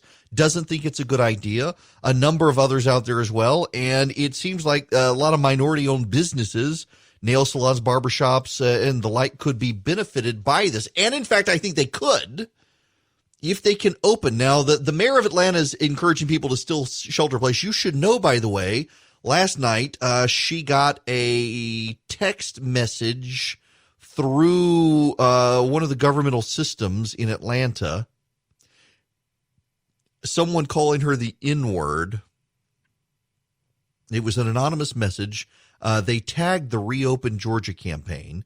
The Reopen Georgia campaign says it was not them. They had nothing to do with it. They screen everything that comes through their system that then processes to get to the mayor's office. So it couldn't have been them, but it was someone trying to claim it was them, calling the mayor the N-word, that she needed to shut up and open up. She doesn't deserve that. Listen, I've been critical of the mayor of Atlanta, but she's actually way better than Kasim Reed. She's been way more personable, way more open, way more transparent, way more willing to work beyond, so Kasim Reed and Nathan Deal had a fantastic working relationship in Atlanta, and that was kind of it. And Keisha Lance Bottoms has done a very good job of trying to build relationships with way more Republicans, not just knowing I've got the governor's ears, so I don't need anybody else. She's been working on kind of building a bipartisan coalition for Atlanta, and I think she's done a good job of it. She's not immune from criticism. I don't agree with everything she's done, but by and large, I think she's been a good mayor. Given the alternatives, she's been a very good mayor in Atlanta. And for her to get something like that, I think is deeply unfortunate. And I think that we need to recognize there is real disagreement with the governor on whether or not to open the state. I'm very curious whether or not you guys think he's done the right thing. 877-973-7425 is the number. Now, this has allowed, particularly the president yesterday throwing the governor. And listen, you can disagree with me on this. Let me play the audio again so you hear it. I told the governor of Georgia, Brian Kemp, that I disagree strongly with his decision to open certain facilities which are in violation of the Phase 1 guidelines for the incredible people of Georgia. They're incredible people. I love those people. They're great. They've been strong, resolute, but at the same time, he must do what he thinks is right. I want him to do what he thinks is right. But I disagree with him on what he's doing, but I want to let the governors do. Now, if I see something totally egregious, totally out of line, I'll do. But I think spas and beauty salons and tattoo parlors and barbershops in Phase 1, we're going to have Phase 2 very soon, is just too soon. I think it's too soon. I think that as the president throwing the governor under the bus, have said as much and gotten criticism from some of the president's fans. And the reason I say it is because they had a private conversation where both people in the White House and the governor's office say the president was advised of what the governor was doing and was okay with what the governor was doing in his plan as he explained it. And then a day after relentless media criticism, the president publicly, reading from a statement, no less, he didn't just say it off the top of his head. They took time to write it down.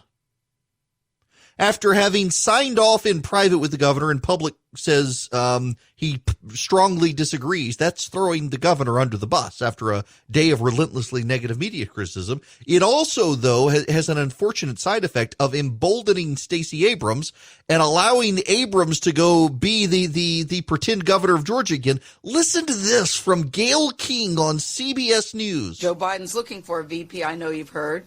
There's an article out this morning that says Stacey Abrams would be the right pick for him. I'm assuming you agree with that. Why do you think that you'd be a good choice for Joe Biden? Part of my response to not becoming governor in 2018 was not to hide my head, but to really work on addressing the core issues facing our country. I've set up a national 18-state infrastructure to protect our elections. I've set up a 7-state organization that is working on the census. And through the Southern Economic Advancement Project, I've been able to work with Propel, Fresh EBT, and get connected with Give Directly to address the economic needs of our most economically vulnerable and least resilient communities. I believe I have the capacity, the competence, the skills, and the willingness to serve. But I will say this, my first responsibility is to make sure that the work that I'm doing across this country, working with federal, state, and local leaders, helps serve the people who need it most. That's why I'm so excited about what we're doing with Project 100.us, which is getting resources directly to those who need it at a time where our government is moving too slowly to serve the most vulnerable. SNAP recipients are the least likely to be banked. They do not... Well, I just want to say this. That's a great nuts and bolts answer because everybody knows you're extremely qualified. I'm looking for something about Stacey Abrams, the person. Why she's a good choice. What? Okay. Can I be real honest with you? Because unlike a lot of you, unlike pretty much all of you, I've actually sat down and spent an hour with Stacey Abrams, interviewed her, and I found her to be charming at a personal level. She is very I know. It always ruins my street cred to say I like somebody on the left. But I'm just trying to be honest with you. I find it very possible to be friends with people on the other side. And I found my time with her, she was a very good interview. I like politicians who are self-deprecating. You know, oftentimes you get a politician who has a stick up their butt. They can't even make a joke about themselves. And she's totally willing to do it. And I like that about someone. She had very good answers. You know, I interviewed her and I interviewed Casey Cagle, and they actually agreed on a lot of stuff when it came to tax policy. And I thought she gave much better answers than the sitting lieutenant governor at the time. I thought she did. Doesn't mean I agree with her on it. In fact, I wouldn't vote for her. But this idea that she's somehow qualified, what makes a loser qualified to be vice president of the United States, to put it bluntly? She's only ever been elected to a state house seat in Georgia. How in the 21st century do you go from winning a state house seat to the vice presidency? And I can hear the left saying that Trump wasn't qualified. And that's your point. You've been saying he wasn't qualified. And so suddenly you want an unqualified person yourself to not even be president, but to be vice president? That just seems absurd to me. Of all of the people out there, and by the way, I don't think the open campaigning by Abrams, it actually helps her. I think, in fact, I've heard that it's not helping her. She seems to be openly campaigning and daring the vice president to pick someone else. Challenge accepted, I would think, for the vice president. It's baffling to me that she's openly campaigning like that. I don't think it helps her. But this idea that she's somehow competent and qualified, she's not. And I don't mean that disparagingly. She was a state house member in Georgia who lost. And by the way, I've got to tell you, I think a lot of the negative coverage in the press about Brian Kemp has everything to do with the fact that he beat the media darling. Has nothing to, I mean, they're not even getting the facts straight about what he's doing, and they're beating him up for doing it. I was about to go to a phone call, but the person hung up. But the person was going to agree with me. That the governor is doing what he needs to do. And he's doing it slowly, and the media has been badly misreporting it. And I gotta, there's some other stuff here I need to play for you two clips. Actually, let me play three clips. This is from Tom Frieden, who is one of the president's advisors. Knowing what will happen in the future, really, we'll wait for the future. But we do know that there are things that we can do now to make our society safer and to be able to open as soon and safely as possible. We're all impatient to go out again. We want to restart our economy and society. But if we do that too soon, it will backfire, and we'll see a big explosion of cases that will send us back into our homes. I know there are many parts of the country that haven't seen severe disease yet, but for those of us here in New York City, this is catastrophic. This is hundreds of deaths every day. This is the sound of ambulance sirens day and night. And that's the potential if we don't get it right. By the way, I said he's one of the president's advisors. I'm sorry, one of Governor Cuomo's advisors. He's worried about the rebound if we don't get it right. Here's Dr. Fauci from the White House yesterday. So you remember a couple of weeks ago when we talked about the fact that we were going to have a really bad week because the deaths, particularly driven by the situation in New York, were going to get worse and worse. But yet, as that was happening, we were starting to see some turnaround, some flattening, and some coming down. As you've heard from Dr. Birx and will likely hear more, that is continuing. So what has happened is that the mitigation that we put in with the first 15 days and then the 30-day mitigation program of physical distancing worked. So it got us to where we are today. It is a successful formula. It is the basis for our being able to say that we can now think seriously about reopening America. And for that reason, we put together a carefully thought out and I believe well delineated and described program for opening up America again. And you know what it is. It's the guidelines that we announced a few days ago. The guidelines, this is subtly yet again explaining why they think Kemp is moving too fast on this, but that they do think that the mitigation program has worked. But then there's this, and you need to meditate on this so that we can discuss what Kemp is doing. We will have coronavirus in the fall. I am convinced of that because of the degree of transmissibility that it has, the global nature.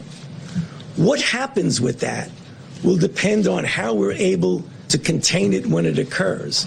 And what we're saying is that in the fall, we will be much, much better prepared to do the kind of containment compared to what happened to us this winter. Now, the complicating issue is that unlike the syndromic and influenza-like observances that we have, that you could pick it up by clinically what's happening, it's going to get complicated by an influenza season. And I believe that's what Dr. Redfield was saying, that is going to be complicated.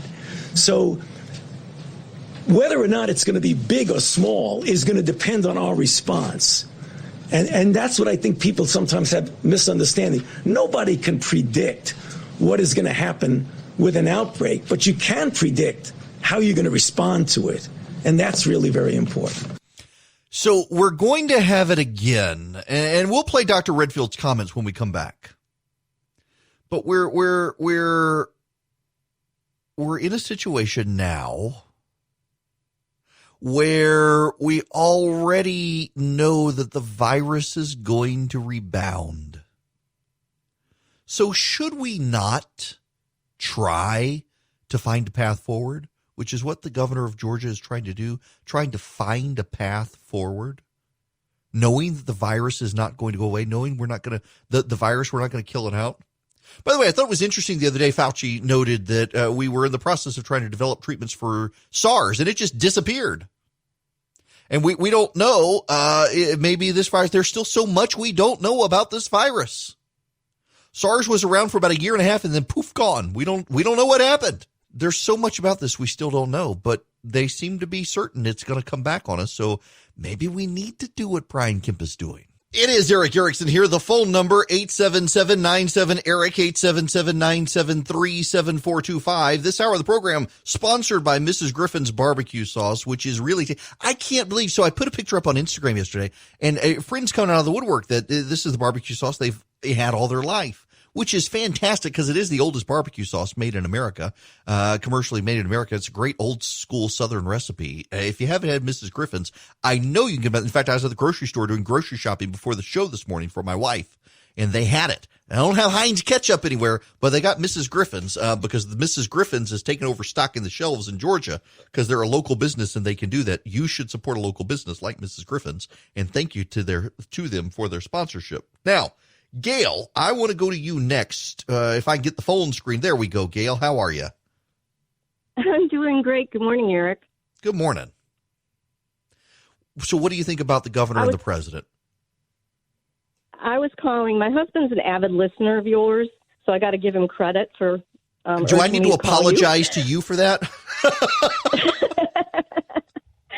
But I wanted to say that I totally agree with what your stance is on President Trump's comment openly on national TV about Brian Kemp last night.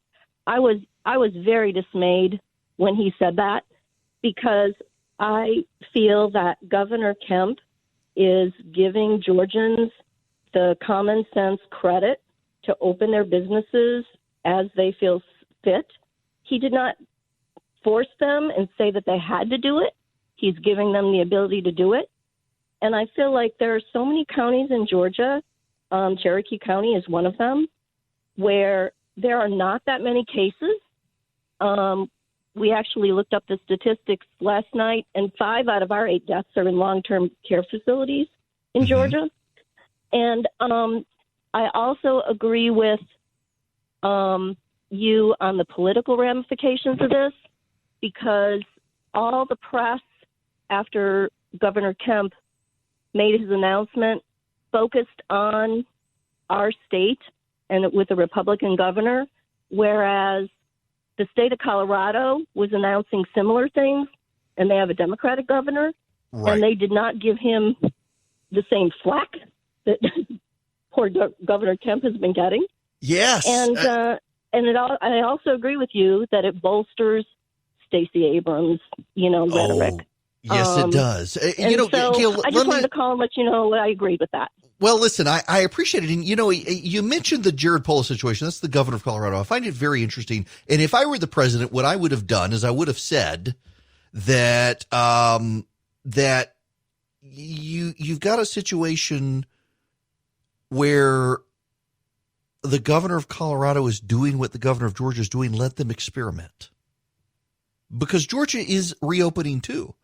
And they're opening a different class of business. They're favoring bigger businesses. Georgia's favoring sole proprietorships and service industry, small businesses. It's fascinating to me that the president said what he said about Brian Kemp, particularly in a press conference with written notes, so that he read from the notes, the statement. And he didn't say anything about Colorado, where he could have used Colorado as a way to deflect from criticizing Governor Kemp. And it wasn't criticism. I don't care that you want to hump the president's leg. It was a criticism of Brian Kemp. When you tell him something in private and then you completely do the opposite in public, you're throwing him under the bus. And that's a problem. Edna, going to you next. Welcome from Athens. How are you? I'm fine. How are you, Eric? And thank you so much for all you do to keep us aware of what's going on in Georgia and the nation. Thank you. First of all, I just was very disturbed with the president relaying a private conversation. And I'm going to let that stay there. But what I want to bring up, my main question is, when Governor Kemp made the speech about opening up Friday and the businesses that could open, he stipulated that they would be following strict mandates. And if they could not follow those mandates, then they wouldn't give them notice, or either they would later be shut down. Mm-hmm. However, that being said, which is great, the thing that got me and what I'm for, he said, excuse me, let me look at my notes. These were options. He did not command all of these businesses to open. He did not say this is an ordinance. You have to open. He says you can if you follow the guidelines. And I think he has received rebuke wrongly because he has something in place that if they do not adhere to the guidelines, their businesses will be stopped. They will have to cease. Well, and you that know, is Edna, not being talked about. He told me, in fact, thank you very much for the phone call. He told me that he's been very lax on the shelter-in-place enforcement, but that with these businesses opening on Friday, he's going to strictly enforce them. He's going to shut you down if you deviate. And that hadn't gotten a lot of coverage either. They're going to enforce this. You're going to have to enforce the standards. We'll take your phone calls on this. What do you think about the governor and the contretemps with the president? Wrong number, 877-97-ERIC, 877-973-7425. More of your calls when we come back. The phone number here, if you would like to be on this here program, is 877-97-ERIC, 877-973-7425. And I want to go back to the phones to Randy. Welcome to the program, Randy. How are you? Hey, Eric, I appreciate you taking my call. Sure. I know Governor Kemp, grew up with him, went to school with him, but I'm not throwing names out by no means. But I heard him last night. He said 2 words, civil liberties. And there's that fine line. We talked about the Constitution. I think he's way ahead of the game and going to be able to stop whatever may come his way during the next election, Abrams specifically. And in my opinion, he's doing the right thing. And whatever they talked about, they being President Trump and himself, they may have a plan. You never know, and that might be part of the plan. Well, it's funny you say this because I've been thinking if there's a huge resurgence of the virus and we can't contain the spread, then obviously I think the governor probably he's gonna have all sorts of problems, political problems. Absolutely. But if the virus is going to be around a while and we're able to chart a course where hospitals can handle the surge, I think he comes out of this looking like he's ahead of his time and looking good. And there'll be a lot of people who will never admit they were wrong and he was right, but I think they'll know it. Yes, and it's going to show. There's going to be no doubt. And yes, he will have to accept responsibilities for whatever comes in the worst case scenario, but at least give him the credit if it doesn't get worse. Yeah, that's what I hope happens.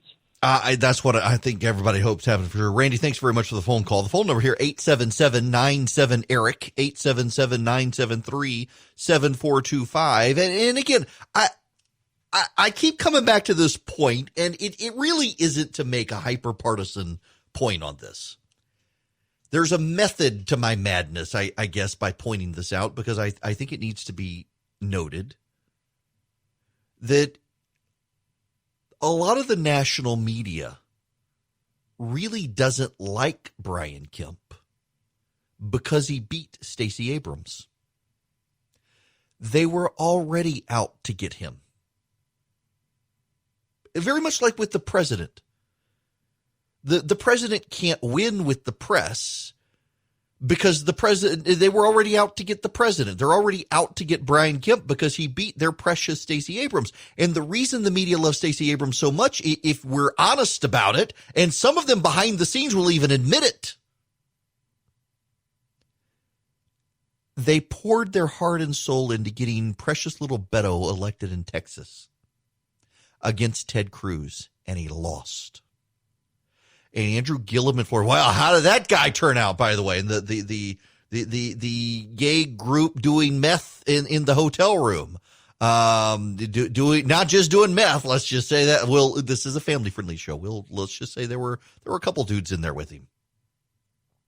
He lost by like 0.5%. That could be your governor, Florida. Florida man really could have become the governor. Oh, wow. Wow, I think he's off to rehab, by the way. But so Andrew Gillum lost by like half a percentage point. Stacey Abrams, if you listen to the way the media has covered Abrams along the way, you would think that she came within a half a point of beating Governor Kemp. No, she could have gotten into a runoff against him, not actually won. I actually had this conversation with a reporter a while back who really, this is a prominent reporter for a national publication, who completely missed the fact that it was a runoff she didn't get into, not that she didn't win the election. And they really wanted it to happen. They really wanted to make it happen. They couldn't make it happen. And so they resent like hell the governor. There is a media double standard. I want to play for you a clip of Andrew Cuomo, the governor of New York. Listen to this clip. Listen to this clip and ask yourself, if Brian Kemp or Donald Trump had said this, what would the media reaction be? They're saying that, is there a fundamental right to work if the government can't get me the money when I need it? Is there a fundamental right you want to go to work? Go take a job as an essential worker. Do it tomorrow. Right? You're working. I am. You're an essential worker. So go take a job as an essential worker. But the people aren't hiring because of the No, there are people hiring. You can get a job as an essential worker. So now you can go to work and you can be an essential worker and you're not going to kill anyone. Can you imagine if Donald Trump or Brian Kemp had said that, what the media reaction would be? Can you imagine they're right there as a double standard, because you and I both know darn well if the president or Brian Kemp had said, you want to go get a job, go be an essential worker, the media would be savage. Are you suggesting the average American has to go put their life on the line to work in your economy? You know the media would do that. They would eat them alive. But this is the same thing where the president said that hydroxychloroquine looked like it could be something to help, and the media savaged him. Andrew Cuomo said the same thing, and the media gave him a pass. By the way, the Veterans Affairs Secretary has this to say about Secretary Wilkie has this to say about hydroxychloroquine in that study. You know, the media is championing that study that it looks like it killed people. I do want to ask you quickly before we go. Washington Post has a new report, a study about the anti-malarial drug hydroxychloroquine. Sure. President Trump has touted this, but it is linked to higher rates of death in the VA, coronavirus related. Can you elaborate what's going on with this drug? Sure. That's an observational study. It's not a clinical study. It was done on a small number of veterans, sadly, those of whom were in the last stages of life, and the drug was given to them. And I have to also say that we know the drug has been working on middle-aged and younger veterans. And the governor of New York was just in the Oval Office yesterday asking for more of the drug to be delivered to the city of New York. Working in stopping the progression of the disease. So the president's comments have been aspirational. This study that the Washington Post reported on, and one that we put on our website because we're not hiding anything, is just another tool in the toolbox that doctors can use when they talk with patients and families about the best possible approach for care for veterans who have the virus. So what the study showed, my friend Steve Krakauer yesterday noted this. Steve actually did it. In fact, let me see if I can get on Twitter and find this real quick. Steve Krakauer. Yes. He noted this on Twitter yesterday.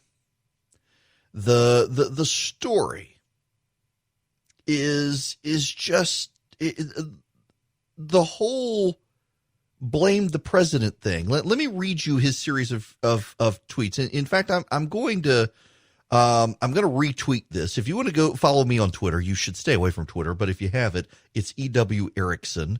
And I just retweeted Steve Krakauer so you can see this. Since we've gone 24 hours and I haven't seen an accurate report on the hydroxychloroquine VA study, guess I'll do it. 27 patients out of 98 died with hydroxychloroquine. 25 patients out of 113 with hydroxychloroquine and erythromycin. 18 out of the 158 without any. Feel comfortable drawing any massive conclusions from this? Also, most reports say there was no difference between groups in ventilator need. However, it found 7% who had both hydroxychloroquine and erythromycin needed ventilation, while more than 14% who had none of the medicine needed it. Double the amount. More importantly, though, the VA hydroxychloroquine study, it was not peer-reviewed, it was not randomized, it was not even a study. It was a retrospective analysis of data. This is a data point, nothing to draw a conclusion from either way. It wasn't randomized. It wasn't a study. It was going back and looking. We're going to try it and see. And essentially, there was no difference. It was a small pool of people, and there wasn't any difference. The only real statistical difference was that half the people who had the medicine wound up needing a ventilator. But there are plenty of other studies out there that people who get the drug combo who aren't critically ill with COVID-19 actually do recover faster. What the studies do, if there's a study of studies, what it seems to suggest is that when you're at the point of needing a ventilator, these drugs do nothing for you and may harm you. But if you get it in early as symptoms start, it looks like it may work. Combine it with zinc, it looks like it works for sure. I shouldn't say for sure, but there are studies of studies, there are small studies, and the problem is there have not been any big studies. Now, there's one coming from Michigan that is actually a randomized large trial, and we should wait and see. But this is no more anecdote than anything. But the media's just desperate to get the president. They're desperate to play gotcha with the president on this stuff. They're desperate to blow up the president on this stuff. And it is really, really hard to get any real accurate assessment of what's actually going on out there with this stuff, because the media would much rather play gotcha with the president than actually report the news. You know what else the media isn't really reporting on? This was one of those things. I started the program. If you're just tuning in this hour, I started in the first hour saying there is more and more evidence that the U.S. government bungled the stimulus program. You know, this hour is sponsored by Mrs. Griffin's barbecue sauce, and I hope you'll go buy them. They're the oldest barbecue sauce still commercially made in America. But I need to talk real quick about another sponsor of the program, First Liberty of Georgia. I've been referring people for months, for over a month now, for their PPP stuff. You can go to firstlibertyga.com. You can get online. You can fill out stuff. And they get scores of angry emails from people who got rejected, and they're blaming First Liberty. It's not them. The money ran out, and Congress is having to do it. And the Republicans wanted $600 billion more dollars. I think they compromised on $250, which means it's going to run out within 48 hours. We're going to have to do it all over again within 48 hours. And every time they do it, the lobbyists get another grab bag. Denmark, meanwhile, stepped up. The government said, look, we're just going to cover the payroll costs for everybody. We're going to look retrospectively 3 months back to see what people were making, so you can't just all of a sudden give people pay raises, and that's what we're going to pay people, and don't worry about it. And they're not having any of the problems. They're not having to have Congress. They're not having to have their parliament come back and do stuff over and over and over like we're doing. It is bungled. And one of the things I and a bunch of other people predicted was the way Congress was structuring unemployment benefits is it was going to blow up in everybody's face, because a lot of people would wind up getting more unemployment benefits than their paycheck. Listen to this restaurant owner on CNBC. Well, how many employees do you have, and what happened to them? The employees, again, we furloughed them, and now we have them working back, and some of them took unemployment, because as you very well know, that, the unemployment, I got dishwashers, I got servers that are making $300, they're getting $600 from the federal government. And, they're going for the unemployment. Well, so what does that mean for you? So you've got employees who are making more not working than they would be making working for you. What does that mean for your business going forward? Well, when we're ready to get open up, when they, say, hey, it's time to open up, we'll be able to call them, and they'll be off that unemployment, and they'll be working back for us. And some of them won't be happy with it. Listen to this other one from CNBC. Jamie Black Lewis felt like she won the lottery after getting 2 forgivable loans through the Paycheck Protection Program. Black Lewis saw the $177,000 and the $43,800 loans, one for each of the spas she owns in Washington State, as a lifeline she could use for payroll and other business expenses. She'd halted pay for the 35 employees, including herself, at her med spa and salon in Woodinville and Ami Day Spa in Bothell in mid-March. That's in Washington State. When Black Lewis convened a virtual employee meeting to explain her good fortune, she expected jubilation and relief that paychecks would resume in full, even though the staff, primarily hourly employees, couldn't work. She got a different reaction. It was a firestorm of hatred about the situation. The animosity is an unintended consequence of the $2.2 trillion coronavirus relief package enacted last month. The law, the CARES Act, offered $349 billion in loans for small businesses struggling. Banks, backstopped by the federal government, will fully forgive the loans under certain conditions. Among them, the bulk of funds must go to payroll, salaries must retain intact, and employee headcount must not decrease. Businesses have until June 30th to rehire laid off or furloughed workers. Black Lewis was trying to meet these rules, and yet the employees are angry because they're collecting more through unemployment benefits than they did their normal paychecks, because the federal government is giving people $600 a week in unemployment on top of state unemployment. So you're getting state unemployment and you're getting $600 extra a week, which is more than many of these people are making in a week by working in the spa. And they're livid with the employer for doing the right thing. This, all of this, every bit of this was foreseeable. CNBC says it was unforeseeable. It was foreseeable. Do you know how I know it was foreseeable? Because I was talking about it on the radio. It was obvious that was going to happen. It was a foreseeable consequence when the government is paying weekly more to workers than what they were doing when they were working. And the Democrats push this because they want a universal basic income. They want the argument for it. And all this is doing is proving that it's a bad idea, because you'll have people who'd rather sit on the sidelines and get the universal basic income than actually contribute to society. Have a bunch of deadbeats in society. And I don't mean to be mean that way. Maybe I shouldn't use that word, but you'll have a bunch of people who won't go back to work if you give them a universal basic income. And we can see that through this. This lady was able to get money to pay their salaries, and they're livid because they get more pay by not working than by being on a payroll. What do you think is going to happen if you get a universal basic income? You're going to see more people on the sidelines if they think they don't have to work and they get money there. It was it really was foreseeable. And it was something we talked about on this program. Just it's so many people in government say things are not foreseeable when everyone else can see it coming. Yes, you can. And as a matter of fact, I am going back to the phones to Clarksville, Habersham County. D, welcome to the program. You there? Hey, Eric. Hi there. Hey, I'm here. What's going on? Hey, good point about the clips from CNBC you just played. All the more reason for the governor, who I fully support, in opening things back up. All the more reason to open things back up. There are a lot more situations and characteristics to this whole thing than simply, the politics of whether or not you open back up. And I think that it's a great thing. And, stuff you were talking about earlier about Trump versus Kemp and people getting all bent out of shape about that.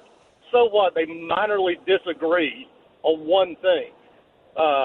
That it's insane to me. All these people are trying to turn Trump and Kemp against each other. I agree with Kemp. I'm glad he's our governor, and right on. I say let's up and and that's the thing. Thank you so much. I appreciate it very much. It's just fascinating to me that the governor is leading the field on this, and there are other governors opening up. This governor is focused primarily, and he's focused. Let me finish this thought. He's focused on small sole proprietor businesses like barbers, tattoo parlors, massage therapists. The bowling alleys are in there because they're included in that class of business of small service industry based business, but everyone agrees, including those in the governor's office, they're not actually going to be able to meet the standards that the governor's setting out in his executive order for what they have to do to reopen. The cleanliness standards and things like that. And a lot of these other places won't be able to as well. But the governor's trying to put their destinies in their hands instead of his, and say, if you want to take a shot at it, take a shot at it. And here's the thing that most people don't seem to understand. You go to Atlanta and you go to a mall, and almost every mall has a fancy salon. In, what is it, Macy's, I think it is, in Lenox Mall in Atlanta, there's a hair salon there. And that place is not going to be able to comply to reopen. The mall's not even open there. But go up to Clarksville, go to Jasper, go to Rome, go to downtown Athens or Macon. There's a hair salon, there's a barber who has a pre-existing long-term relationship with clientele and could give those people haircuts. They know each other. They've known each other enough to be able to tell when someone's walking in the door saying, you don't look like you feel well today. Maybe we need to take your temperature, make sure you're okay. They're in charge of soup to nuts. They're in charge of all of it. They wipe down their businesses. They do their own cleaning. They mop their floors at night. They scrub their counters. They will wipe the door handles. They'll clean their own toilets. The businesses I'm talking about. Give them a chance. Give them a chance. Let them try. If they can do all the stuff the governor says they're going to have to do, let them try. It's like, and right now, if they try, they get fined. Let them try without pain of jail. Some of them are cutting hair under the table anyway right now. Like, I want to go up to Clayton to Wander, North Georgia. I bought some stuff from them just to support them. I want to be able to go up there. I want to make sure they're open when I get there. They do everything themselves. Let a place like that open up. Let the barber open up. Let the nail salon open up. If they can do it, if they can meet the standards, let them try at least. I think I'm kind of there. Let these guys at least give it the college try. See if they can do it.